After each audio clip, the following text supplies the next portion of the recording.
రాజ్యమేది లేదు గాని రాణిలాగా చూసుకుంటా, కోట కట్టలేను గాని కళ్ళల్లో నిన్నే దాచుకుంటా.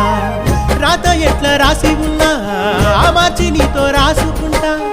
స్వర్గమంటూ ఉన్నదంటే అది నీతోనే ప్రతిరోజు పంచుకుంటా. నిన్ను గన్న మీ నాన్నకన్నా అల్లారు ముద్దుగా సాదుకుంటా. నీకు కోపం వస్తే కొంత దూరం ఉంటా, నువ్వు గీత గీస్తే నేను దాటనంట. కంట నీరు కంటి రెప్ప దాటకుండా కాటుకై కావలుంటా. రాంబాయి నీ మీద నాకు మనసాయనే, ఏనాడు నిన్ను వీడిపోని నీడైతనే.